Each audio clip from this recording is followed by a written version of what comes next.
Es de que un libro logre dar, como dicen, con la necesidad de quien se está formando en la materia. En ese sentido, como economista, ¿tú crees que este libro que has producido, el primero que estás mencionando, podría servir a nivel nacional para cualquier empresario, de pequeña, mediana y pequeña empresa? ¿Cómo es los micro, pequeña, mediana empresa? Pequeña y mediana empresa? ¿Tú crees que lo puedan utilizar sin ningún tipo de problema? Definitivamente que sí. ¿Y cuáles son los enfoques ahí en ese texto? Los enfoques son básicamente, digamos, entender el proceso del emprendimiento y el proceso de la planeación como un proceso de prueba, ensayo, error y corrección. Claro. Prueba, ensayo, error y corrección. Y eso es lo que tiene que entender el emprendedor, porque por ahí, como decía un escritor, el arte de emprender es el arte de saber equivocarse. Claro. Y ahí yo, en este libro, yo propongo algunos conceptos como el margen de maniobra, que es un concepto que lo propongo para la teoría administrativa, y que significa, hay que equivocarse sí, pero con margen de maniobra. ¿Para qué? Para que cuando tú te lances a la piscina, pues sepa por lo menos que hay agua. No, y porque si te caes de cabeza, nunca más la cuentas. No.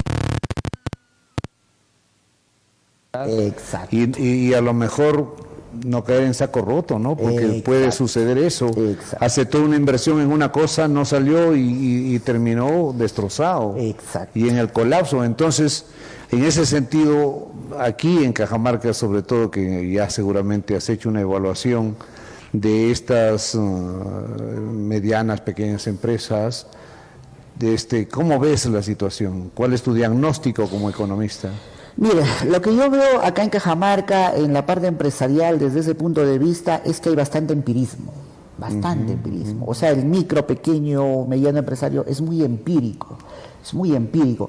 Y mucho se deja llevar por la moda, o sea, si tal persona hace ello, para que él también lo hace. Si el otro, él también lo hace. Y eso es empirismo puro, y no se utiliza el conocimiento, pues, para poder hacer a lo que yo llamo emprendimiento profesional. Eso. Y eso es lo que yo veo mucho, eso es algo muy común, muy común. Y no solamente es una característica de Cajamarca, sino también pues una característica a nivel nacional. Sí. Y eso nos falta bastante. Y justamente por eso es que este libro yo decido escribirlo, para que un emprendedor, pues, digamos que inclusive no haya podido tener educación, pues, universitaria, lógicamente, sea un empírico, pues pueda entender. Pero leyendo ese libro, pues, le va a adquirir conocimiento para planificar sus cosas y hacerlas mejor. Exactamente. Entonces, de esa manera, ¿qué hacemos? Disminuimos el riesgo de fracaso. Claro, y el error va a ser menos y el éxito va a ser mayor, indiscutiblemente. Exacto. Pero de todos modos, tú ya como escritor, supongo que ya visitaste otros países. Tengo alguna experiencia. Y si lo has hecho, has podido comparar la situación socioeconómica y empresarial, sobre todo, en otros estados, en otros países. ¿Cómo ves la situación? Tengo otra experiencia, digamos, por ahí de otros países. Por decir, yo me quedé maravillado mucho cuando conocí pues Roma en un viaje que tuve. Y pues allí los emprendedores, los italianos, pues me quedé maravillado porque ellos buscan crear contextos. Crear contextos. ¿De qué manera? ¿Puedes explicarme un poquito? Claro que sí. Ellos buscan crear contextos de qué. Ellos saben precisamente que viven del turismo. Ellos saben que viven del turismo. Entonces, ¿qué pasa?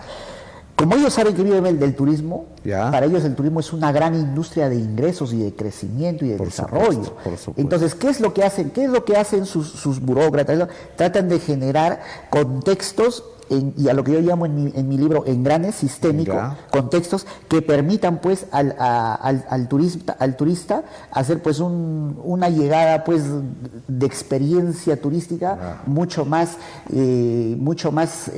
agregada, de mucho más valor, y entonces pues eso genera pues mayores ingresos, ¿no? Genera toda una industria. Y probablemente quien visite Roma venga con conceptos también diferentes ya, de ver simplemente la estructura misma de esos empresarios. Yo siempre digo, Roma es un museo al aire libre. Claro, Es abierto. hermoso, es precioso. Claro. Pero hay que crear esos contextos. Y eso es lo que nos falta acá a los sudamericanos. Acá en Perú nos falta mucho. Y especialmente aquí en Cajamarca. Cajamarca es una ciudad turística. 100%. Turística, es histórica, es histórica. Pero nosotros no tenemos ese engrane mental, ese pensamiento, pues, para crear contextos que, pues, un turista que viene, pues, nos traiga 5 turistas más. Por supuesto. No entendemos eso. Y eso es aplicar conocimientos. ¿Qué opinas de esta situación que se nos generó para el carnaval, la fiesta del carnaval?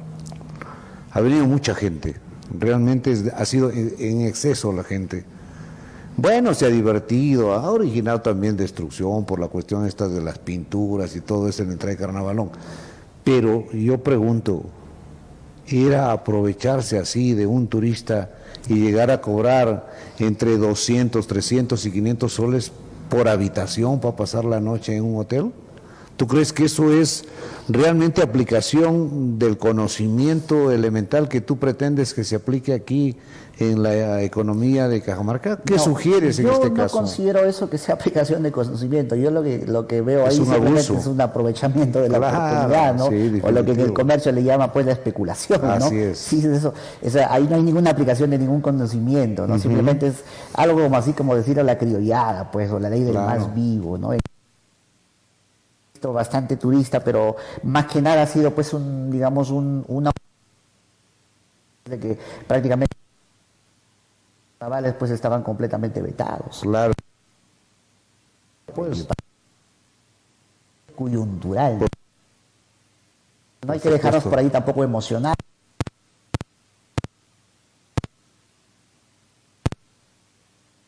Una ilusión, ¿no?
Mucho tomar O sea que- conciencia de ello.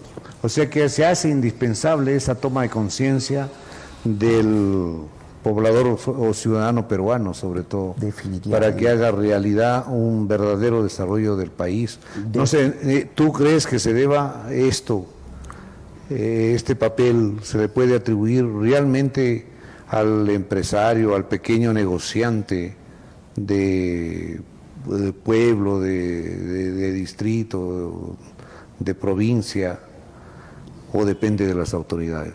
¿Cómo es esto? ¿A qué le atribuye Es un usted? trabajo conjunto, o sea, no podemos nosotros darle, pues, la responsabilidad 100% a tal. Yo en mi primer libro propongo un concepto que se llama engrane sistémico. Entonces, ¿qué es un engrane sistémico?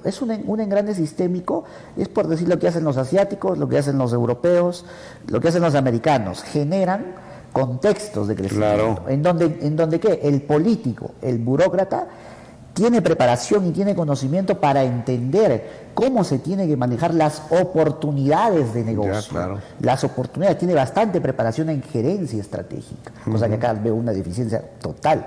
Claro. Y el emprendedor es una persona que está preparado y hace emprendimiento profesional. Entonces se genera un engrane, tanto participando, pues, la empresa privada, el gobierno, la universidad con la academia, la investigación, y generan un engrane de crecimiento, un círculo virtuoso de desarrollo. ¿Crees que la universidad nacional, a nivel de todo el territorio, está de espaldas a la problemática del empresario, del poblador No mismo? solamente lo veo acá en Cajamarca o en el Perú, sino a nivel de todo Sudamérica. Mire usted, Noah Harari, que es un historiador, Claro. israelí muy reconocido en Asia, Europa, mencionaba pues de que la evolución del hombre, nosotros somos descendientes de los sapiens, Claro. pero había otra especie que se llamaba los Neandertal. Entonces, Ya. ¿qué sucede? Dice que los Neandertal eran más corpulentos y los sapiens eran más menuditos. Pero ¿sabe qué es lo que tenía de ventaja los sapiens? Los sapiens tenían la ventaja de que su cerebro mucho más hábiles. era mucho más hábil, podía desarrollar tecnología. Eso. Tecnología. Y entonces, de repente, en un enfrentamiento que tenían ellos, siempre ganaban los Neandertal, pero los sapiens se preparaban y desarrollaban tecnología. Claro. Y dicen que hay muchos indicios de que los sapiens sean los grandes responsables de la extinción de los Neandertal. Es probable, porque definitivamente, perdone que lo diga, ¿no? Eran grandazos, pero totalmente a lo mejor cerrados de estrategia. ¿Qué conclusión, doctor, podemos sacar de esto? La conclusión que podemos sacar de esto, que definitivamente pues la tecnología ayuda para desarrollar, para Por supuesto. desarrollar. Entonces, ¿qué pasa con nosotros? No solo en Perú, ¿qué pasa en Sudamérica? Sudamérica está viviendo de espaldas al conocimiento, está viviendo de espaldas a la tecnología, Cierto. está viviendo de espaldas, A todo. a prácticamente la misma realidad que estamos atravesando. a la realidad, ¿no? No hay Tenemos entendimiento de cómo gobernantes que tenemos están de aplicar. espaldas. Entonces, ¿qué sucede? Y la universidad igual. ¿Sabe qué podemos concluir de ello? Que nos estamos comportando como Neandertal. Así es. ¿Y cuál es nuestro futuro si seguimos en ello? Tenemos que tomar conciencia. Los mayores Definitivo. intelectuales siempre nos lo recuerdan, pero nosotros no lo entendemos. Cierto. Cierto. No lo entendemos. Lamentablemente es así.